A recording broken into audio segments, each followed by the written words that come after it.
people have connected so strongly with this movie specifically, but the franchise in general? I think the first one, Alien, Geiger, the artwork, established the genre, and Cameron and just took it to a whole other level. And reinvented a whole new genre. I think it's Ridley Scott and Jim Cameron both. That's my 2 cents. I think it's kind of a relatable movie though too. Like I get a lot of people talking to me about like they joined the Marines because of that, or they watched it before they were deployed somewhere, and I think it's kind of relatable, but also the special effects are so good, especially for the 80s, and I think that it just kind of resonates with people, and it's one of those movies that people share with their kids and then their kids, and it just kind of, and then it becomes a bond that they have with someone. I think there are a couple of other facets, one of which is that I think it was just about the first movie where women were kicking the ass. And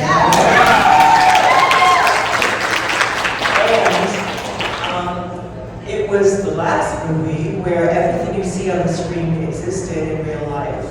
You know, all of the encrusted walls that the aliens emerged from, that was all physically there on the set.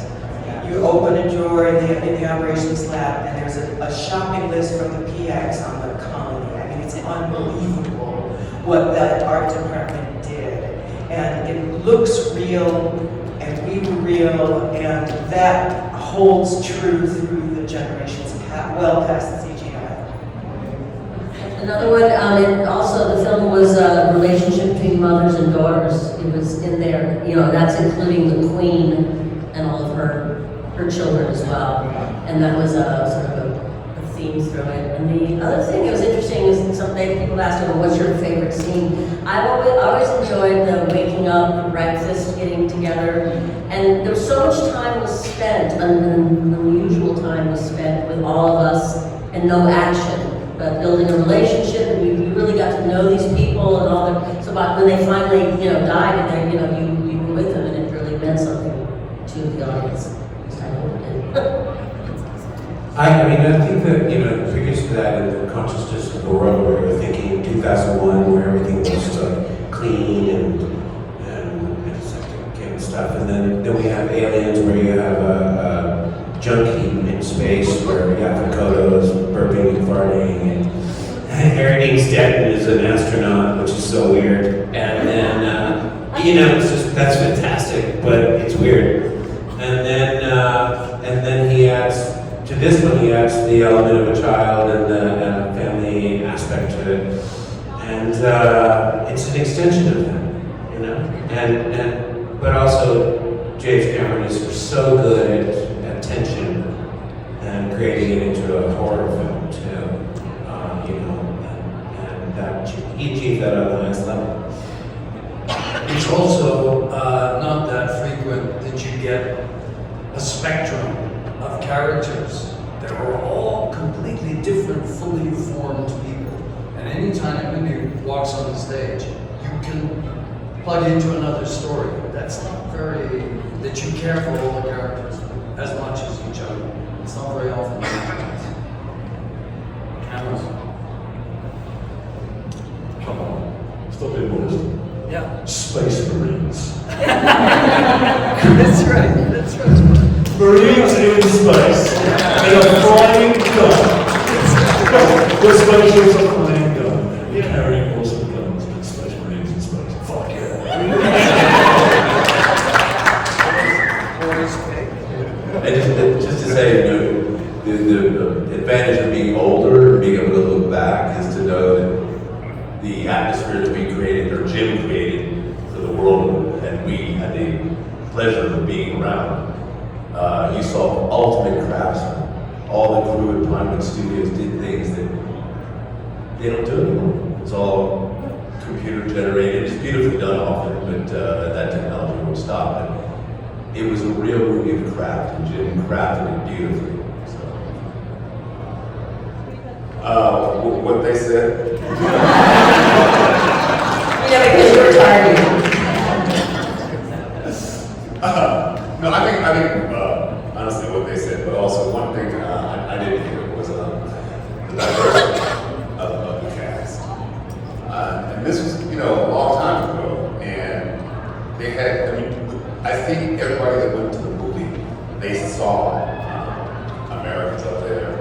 they saw relationships and it was like the United Nations. And even I mean, who knows if Vasquez is gay or straight or what, you know? But it was just like it had everything in that movie, and so I think that the casting of it was part of it, really. The Jewish Spunkmeyer.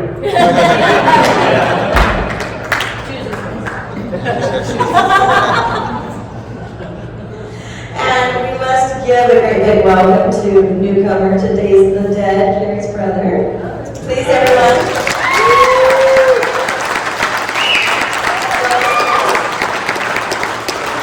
I appreciate that you're here and how much like working together. I would say it's a lot like being at home. She was able to hit me with a doll and not get in trouble. So I think from her aspect, it was pretty good for me. I mean, it was pretty good too because I mean, being on the set was an incredible experience. I mean, seeing it kind of took some of the mystery away from the movie making because you got to see how it was done. But like everyone said, the fact that everything was real, it was pretty amazing experience. And you guys were also very, very young. I'll leave that as well, sorry. You guys are also young, but like, how did this fall into your lap? How did you get this job? So mine was completely random and really kind of weird for nowadays, but I was eating lunch in my school cafeteria, and normally I actually would go home for lunch because we could, and I was living in England at an Air Force base. And so I didn't go home for lunch that day because my mom was going to be gone, so I happened to be eating lunch in the school cafeteria. They came around taking pictures of all the little girls, which now is kind of creepy to think. But I mean, it was the 80s, like, I didn't think anything of it. I never even actually mentioned it to my family when I got home. And a couple days later, my dad said, because the school nurse was working with him when my dad was a medic at the hospital. And so she's like, oh, kind of explain what had happened, that there were some people and they were really interested in me. And so my dad said, hey, did someone take your picture? And I was like, oh yeah, you know. And again, I didn't really think too much of it. And he kind of explained to me, he's like, well, they might be calling and would you like to try out for a movie? And I was like, well, sure, I've never done that before, so why not?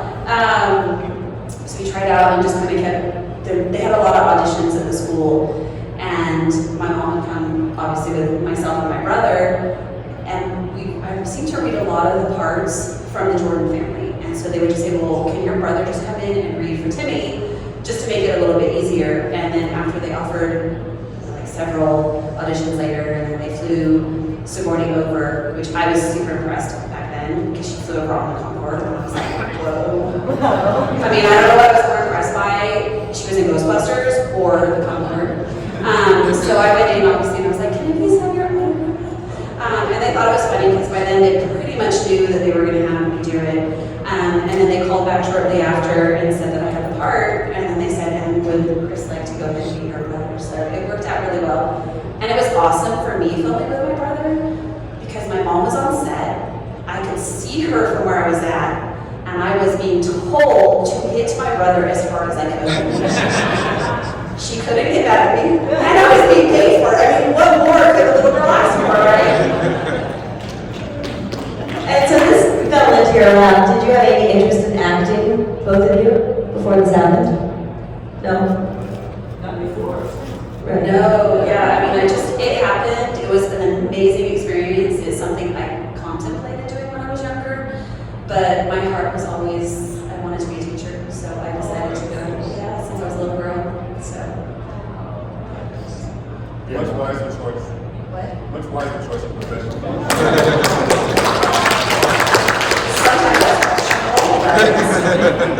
Yeah, no, I mean, I think it was just kind of a fluke thing. We had no, I mean, I don't think we had any clue what we were getting into. We had no I mean, and now 37 years later, it's mind-blowing. You're going to be sitting here on stage with your sister going, whoa. Well, I remember going to a screening. I was pregnant with my daughter, and Jeanette was there. And she's like, have you gone to conventions? I was like, what's that?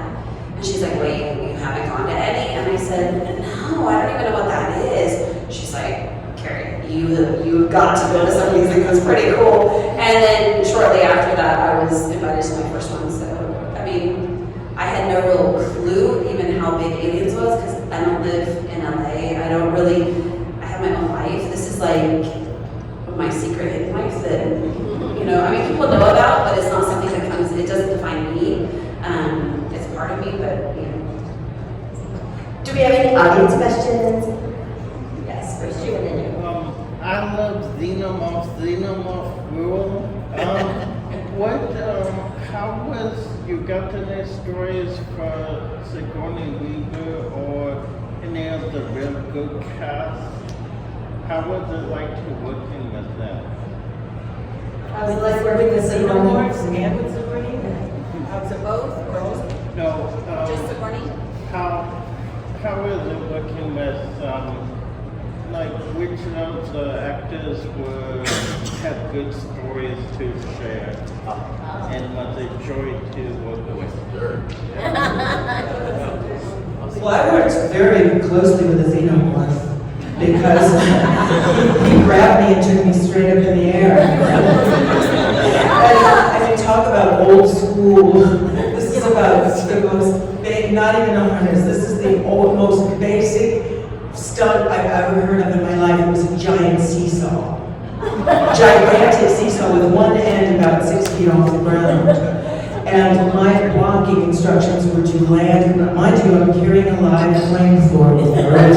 Ricco knows all about it intimately. And I had to land on the bottom of the seesaw immediately after the stuntman lands behind me and grabs me. And at that time, crew members start pulling down on the high end of the seesaw very quickly. So we're on one level and the angle changes immediately. At that time, I'm being grabbed, my angle is changing, and I have to lower my flamethrower, live flamethrower, and fire it. And about the first 3 or 4 times I fell off. And I was terrified because tick, time is really money on this set because they ran a tight budget and I was really frightened and I had to make it work. And people say, were you frightened when you were grabbed by the alien? And I say, the stuntman is like cracking jokes in my ear. No, I was not frightened of him. I was frightened of him. And I wanted to do the second half of the stunt, which was the going up. That's when you would get the harness and you go straight up in the air. I really wanted to do that. And then they didn't have the insurance for it, so it was a stunt woman. Much smaller than I am, actually, but they only shoot her from underneath, and then I went in and did the scream. So, like, a lot of people always think like the Xenomorph maybe scared me a little bit when we were in the water. But what people don't know is so the first assistant director was worried that the water would get too cold for me, so they actually paid someone to stay overnight to make sure it stayed warm. But the problem he had is it was actually too warm. And so I was really excited about doing that scene, but not for all the obvious. You know how they give you those foil blankets? I was super excited to get a foil blanket afterwards. So the alien and I were in there, but it would get so hot and I would get really flushed. So on the side there were bars. So often there's a picture of me somewhere and the alien and I are sitting next to each other. He's got his head off and we're both drinking a cup of tea, kicking our feet and doing all that kind of fun stuff. So that stuff would happen and then you gotta get in there and be scared of them, but it's like your friend who you were just I think at one point we were holding onto the side and pretending like we were swimming and that. So it sometimes was kind of difficult, even with the Queen, 10 minutes before we took the shot, your friends are hanging out of the Queen, and it's it's hard to be scared of something when you know what's going on, I think.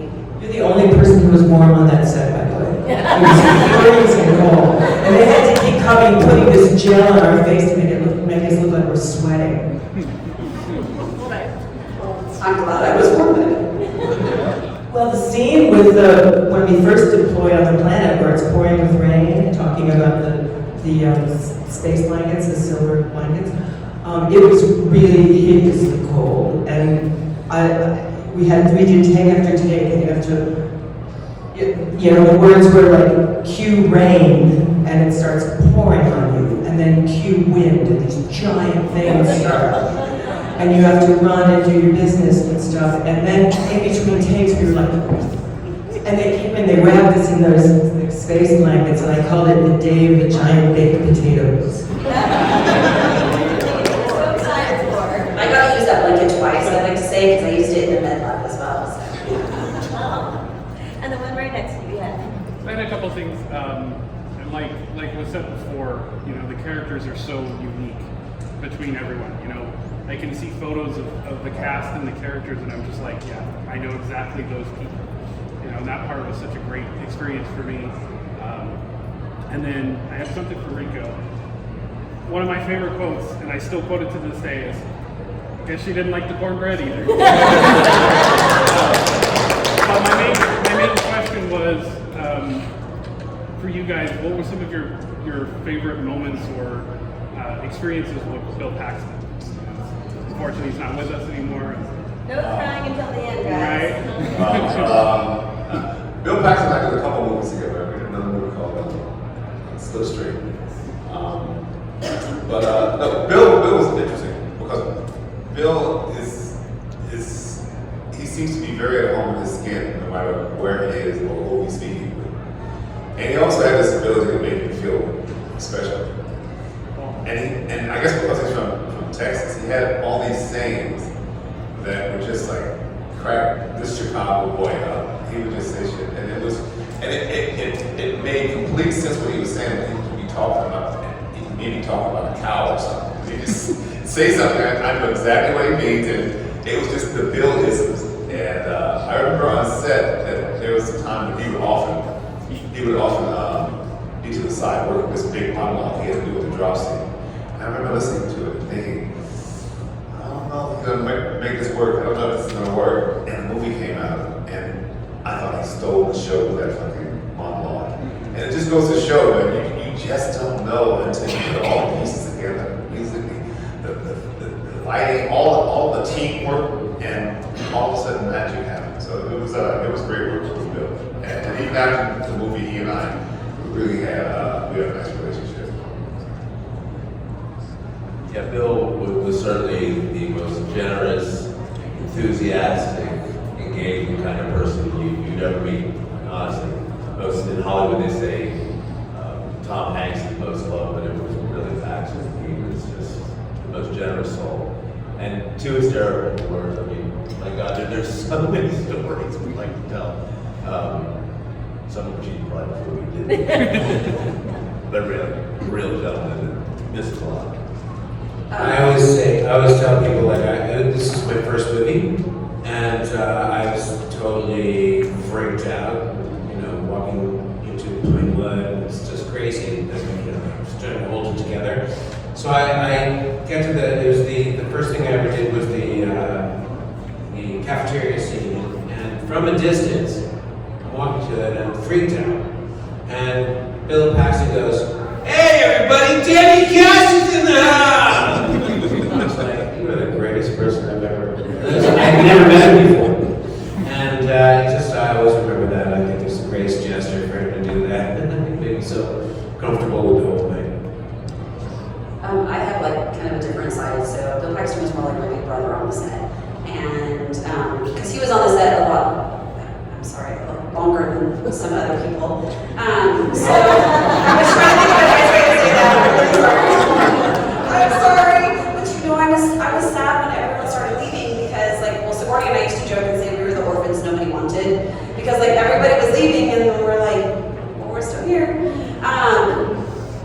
But so he was like a big brother to me, and on set I had a table, and at the table I had like art supplies and different kinds of things, and like at Christmas time I was upset because nobody decorated, so I made a paper chain and like all these different things.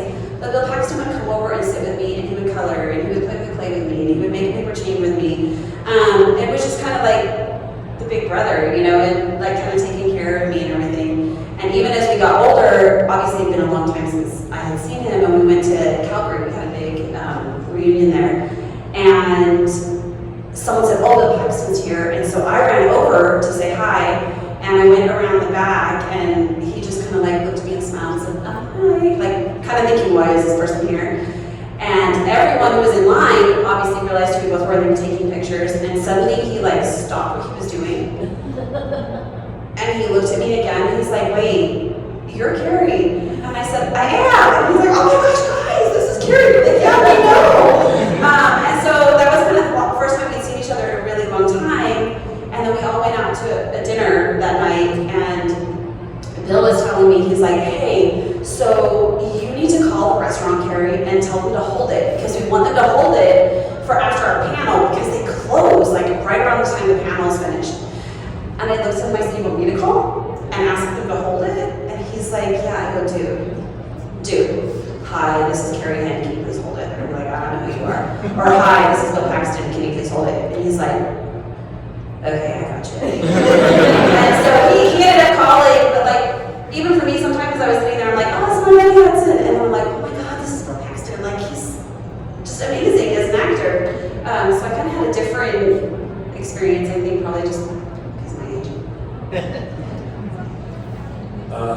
Working with Billy, the one thing I wanted to say, I did a film with him and Michael called Lords of Discipline. We were all West Point guys together. And we got to know each other, and the quality that Billy had, which is just inherent in who he is everyman. And that he was always himself, whatever the situation is. But in theater and in movies, I think you get really successful when it becomes ensemble. Everybody's doing their job, their own job as best they can, and the film has that chemistry. And Billy was always a huge glue when you worked with him, because he was always just fun to be around, an amazing art, and he took everybody just for who they were. That's why he's so known in LA. Can I tell you a really cool story about Bill that he was telling me last time I saw him? He was actually at JFK's last, did he tell you guys that? Yeah, he was at his last speech, yeah. And if you like Google and see a picture from JFK, there's a few pictures from JFK's point of view, and you see two boys sitting on shoulders, and it was him and his cousin. So he and I had some really cool discussions about that, and he had a lot to do with the museum that they have. He bought different things and donated it, so it was pretty cool. I mean, And Bill was an avid modern art collector. This was his passion. His children were his real passion. But speaking of others who are missed, Al Matthews. I mean, talk about real deal energy for a crew of Marines, and tremendous character, amazingly complex, bona fide, Green Beret, served in Vietnam, but interesting journey that Al took. He does this great movie, it's a huge role, and he disappears to Spain. Is that right? And then he retired and died. But he was a real deal lovely guy.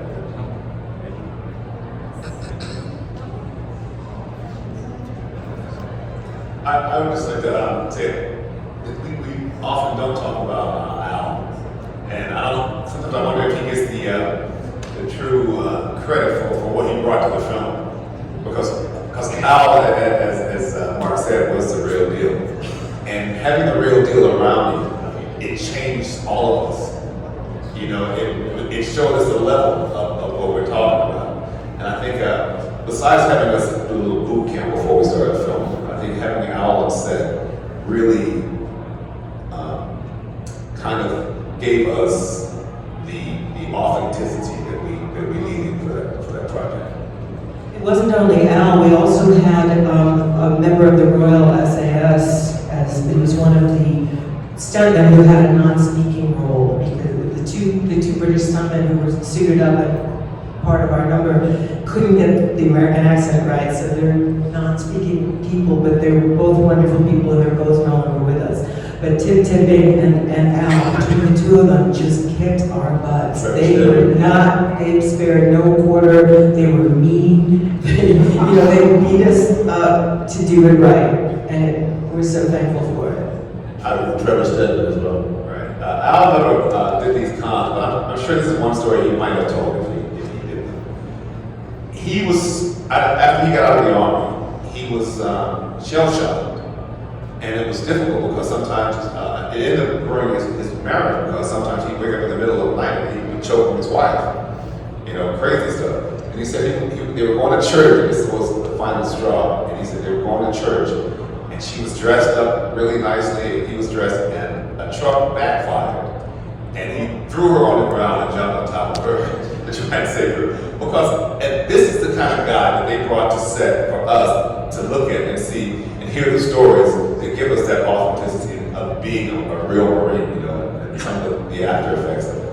So we had a really good relationship. It was definitely like a big brother relationship on set. And because of him, I ended up going into real estate because he told me, if I were you, and I was your age, and I know what I know now, I would take the money from this film, go into the best neighborhood I could find, and buy the biggest property I could find. And that was Big Brother talk on set.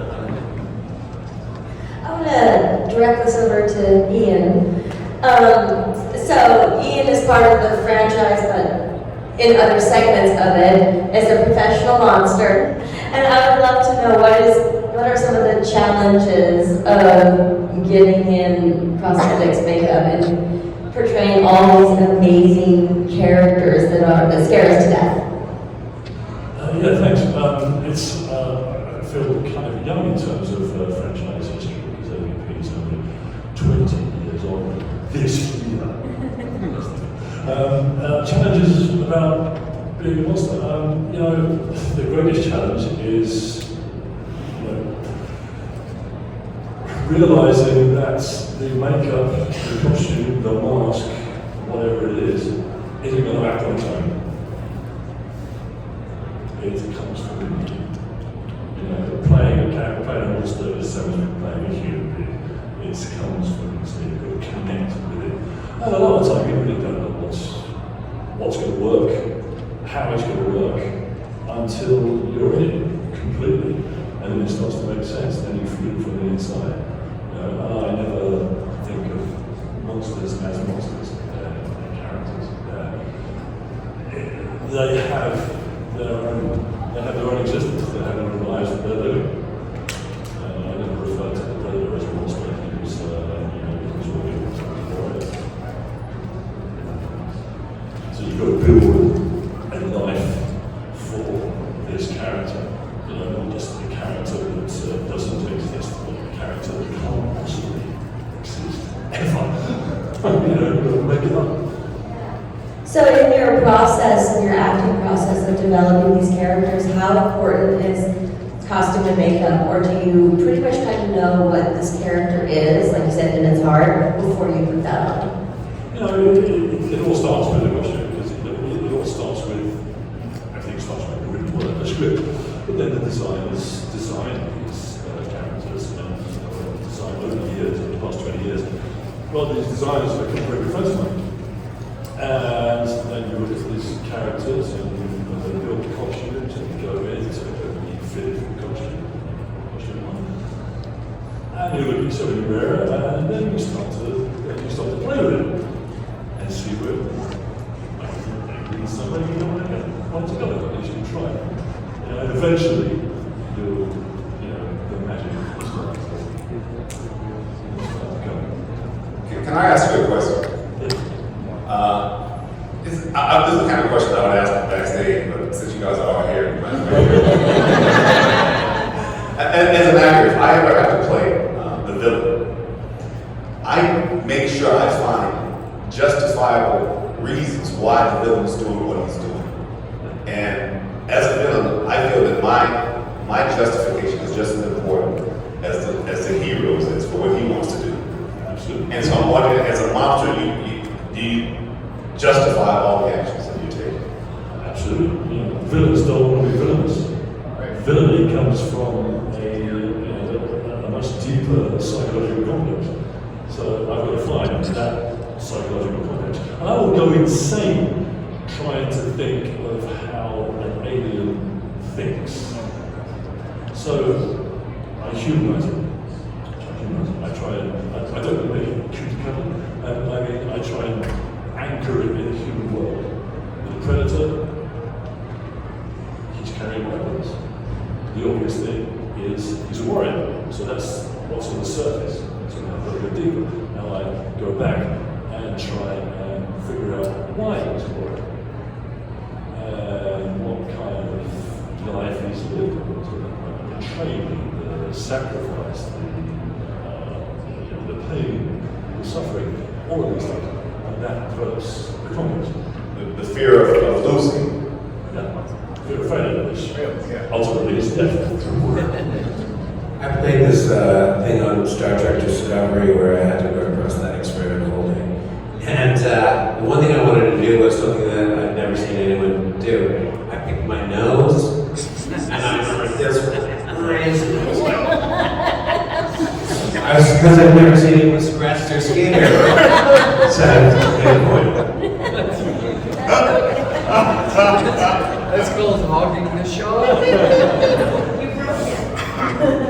Actually, and I'd like to know if you have any dance or movement training, because one thing I noticed about the aliens is they moved in a sinuous way, you know, and that doesn't come out of nothing.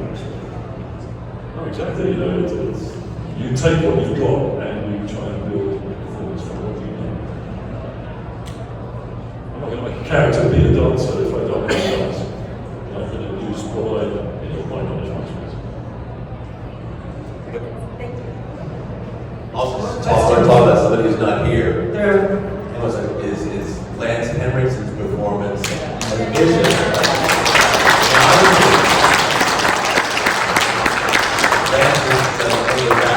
Lance is very, very deep. See, and then you believe he was an android. Totally. Extraordinary. I got a few things. Like, I do agree that, like, I think I'm 44 now. But me joining the army, I think was from like movies like Rambo, Aliens, and things like that. Like, there's no doubt that was a big premise of why, right? By the way, James Cameron co-wrote him Rambo. And can I just say thank you for your service? Absolutely. Thank you. Honestly, like, I think the biggest thing for me is like the hard side, the HR Geiger side. Like, did any of you guys have an opportunity of like just kind of giving it a brain, or just like, are you familiar with his artwork prior or after? If you went into the production office, into Jim's office, there were incredible drawings surrounding the room where he took Giger's initial drawings and expanded upon them. Jim is a fabulous draftsman on his own, and it just knocked us sideways. I have to say, I was not familiar with him before. And I can safely say I had no clue who it was at the time.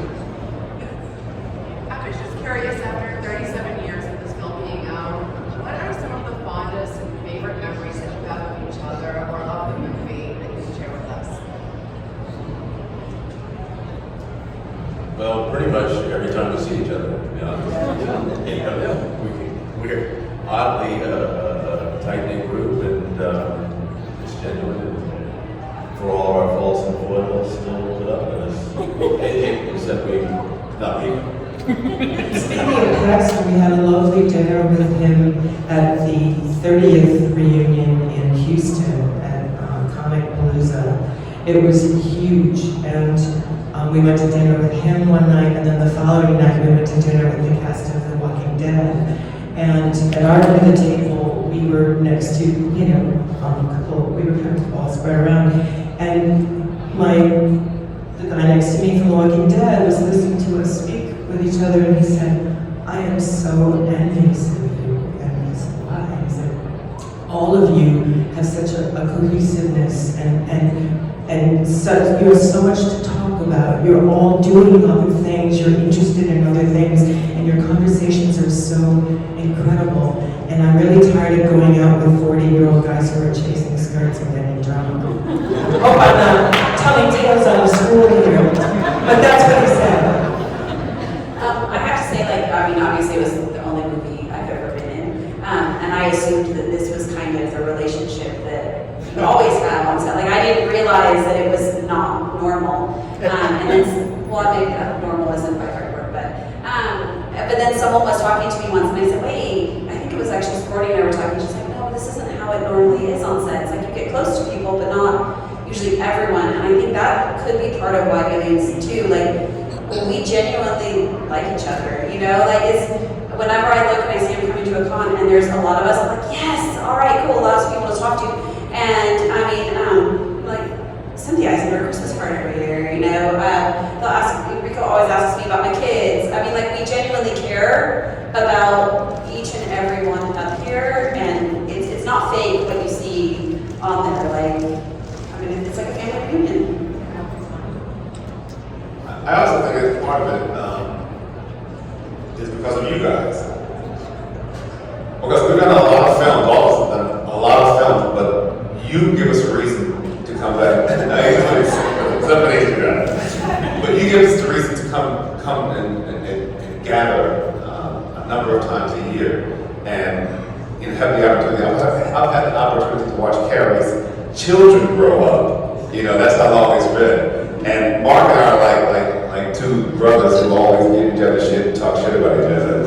You know, it is really the family element that's happened over these years. And it started off with the film. It started off with them giving us boot camp before we ever got in front of the camera, so we can get to know each other enough so that when we are on set, when we started, like there are times when you can go off script, you can start just improvising. And Jim will give you a certain amount of leverage to just go off script and do what you want to do. But if it didn't work, he let you know. You get back to the script.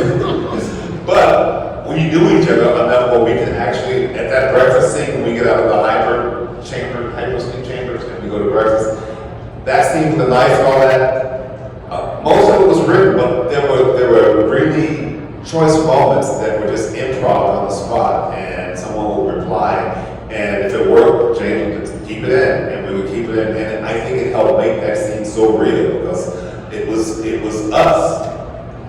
Hey, I've read stories a lot of times about after the films wrap up that sometimes the cast gets to take like props home and things like that that were used in the film. I just wondered if any of you were lucky enough to do that, and subsequently, if any of you managed to take home a pulse rifle and want to part with that, come get me up after the show and I'll order to my house and get you top off. Well, I have the saddest story of all. I was given my vest, my hat, my gloves, my bones, the bus that they made the death appliance on. And this is a life lesson. Divorce will lose you all that. Yeah, so. Ricco has a sad story about that too. But in truth, none of this. Hey, don't tell that story because they just got married this weekend. They got married.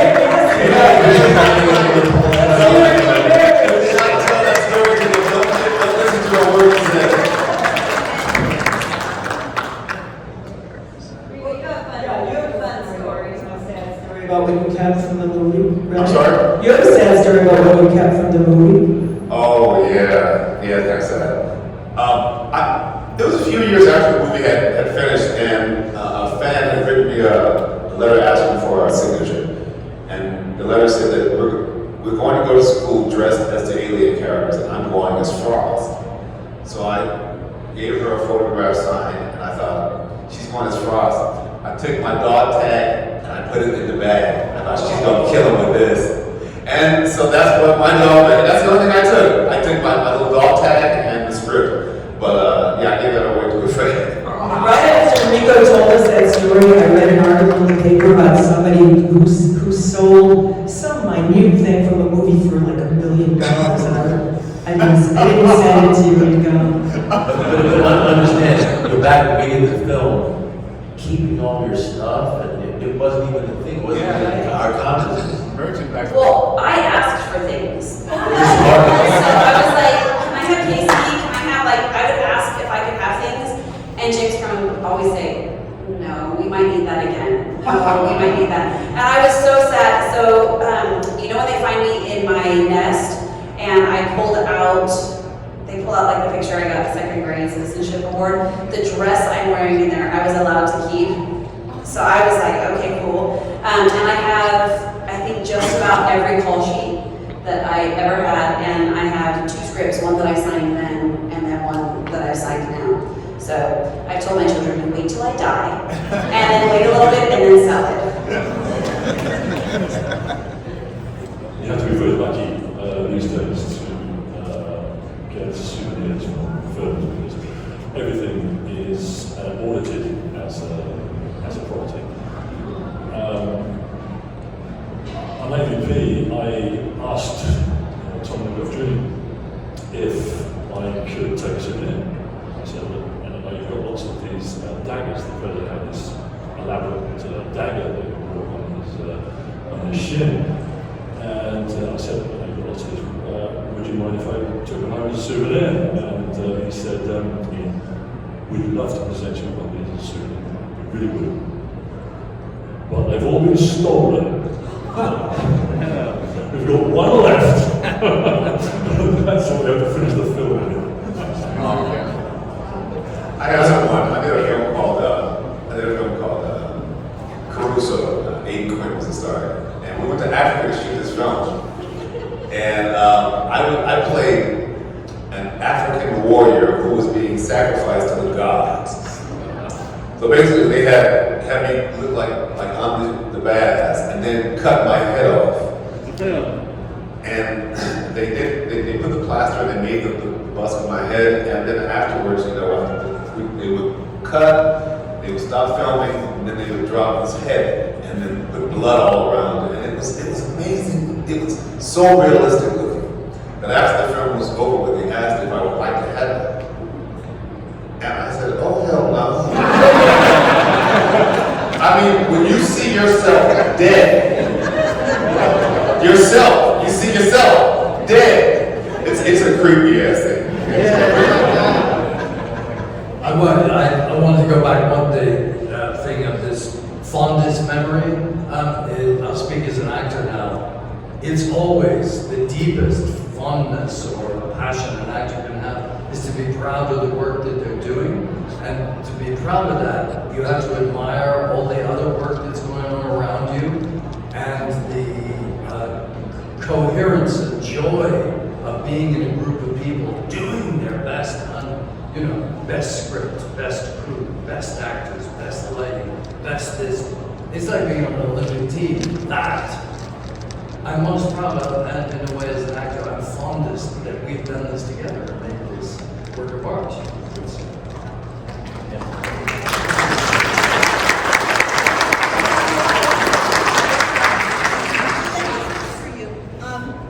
Did you plan on being a character actor prior to ending your basketball career? No, and I still have no plan.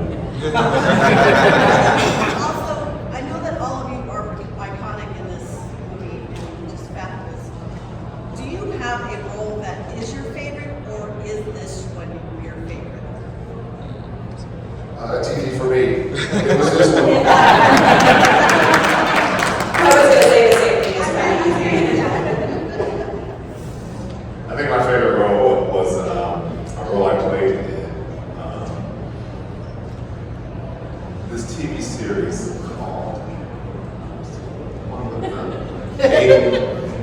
with Adrian. That's it, Highlander. I played the role of Highlander. Thank you for that. And the director flew me over, and me and the lead, Adrian, he played the Highlander.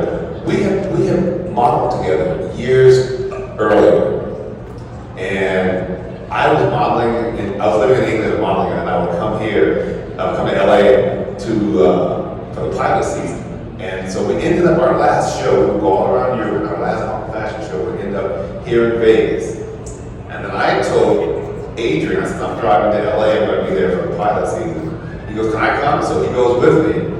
And while we're there, we ended up going skiing. And on the way back from skiing, he fell in love with California and said, I want to stay here and I want to work as an actor here. I said, do it, man. 2 years later, he was on a TV series. And then a number of years after that, he was the Highlander.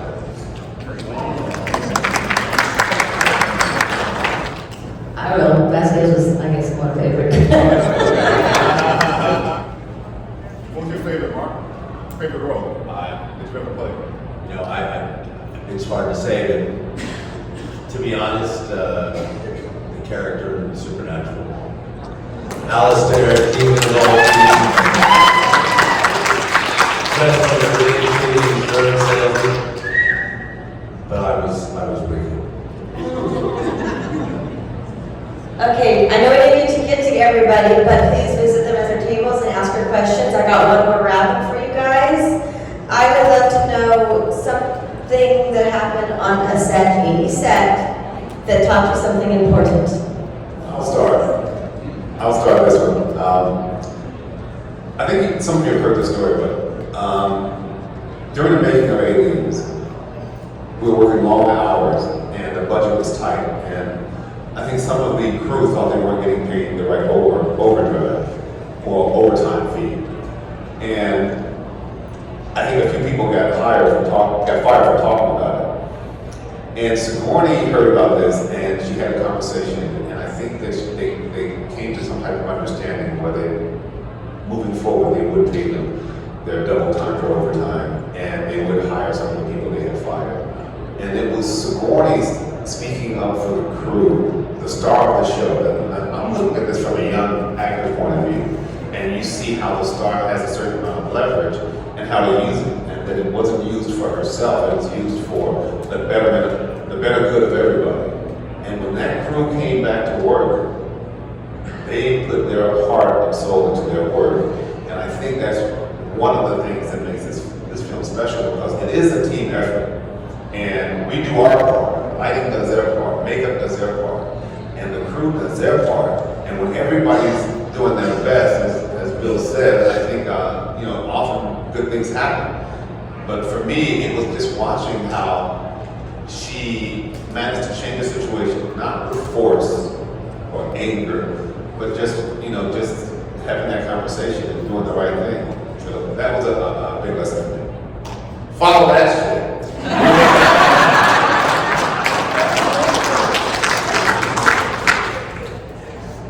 Yours would be really interesting because you didn't continue in acting. But yes, did you learn new things that helped you in life?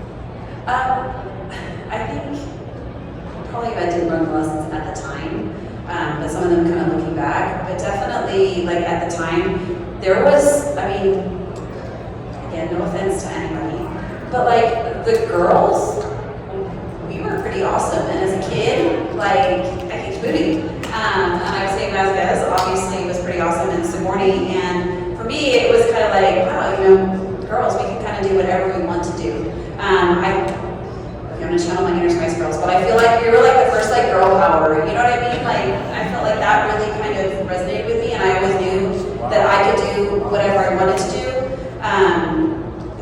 I was lucky my parents were amazing and always were like, whatever you want to do, we'll support you. But like I wasn't scared to be in a movie. I wasn't scared to, do whatever it was that I was doing, because I knew that anything boys can do, girls can do that.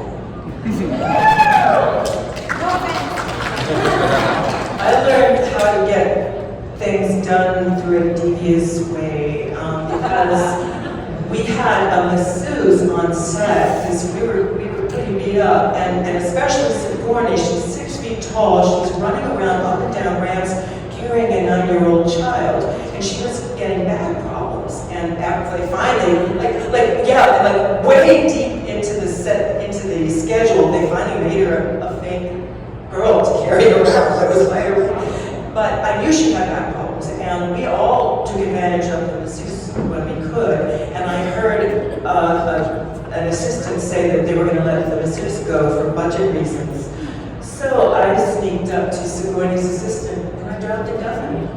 And lo and behold, he got the masseuse. If I had said anything about it myself,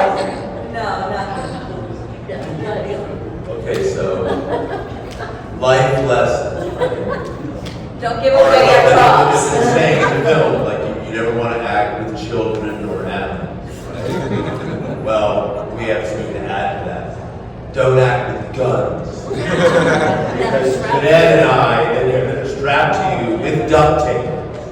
And that Jim Cameron, almighty general, refused to let you dismantle the gun in order to, so you could run around like Bill Paxton, Bill Hope, and Ricco Ross and having a great time. And the one thing it did is it cemented a really good friendship.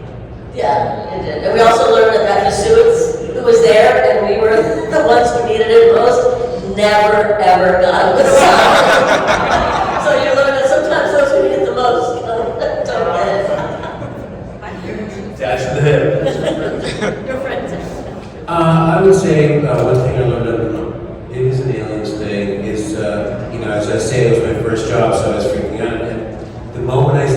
set, Sigourney came up to me privately and said, "Hi, I'm Sigourney Weaver, and I'm so happy to have you in our cast." And I thought from that moment, I really learned a lot from that, because I went, from now on, if I'm in a bigger position, I'm going to do that every damn actor that comes out. And that was such a generous moment, and I also thought in my head, you should do that, and you did. So it's very impressive, and it seemed genuine as well. So I think that probably helped the world of the movie set a lot, that kind of attitude from her. Thank you guys, everyone give it up.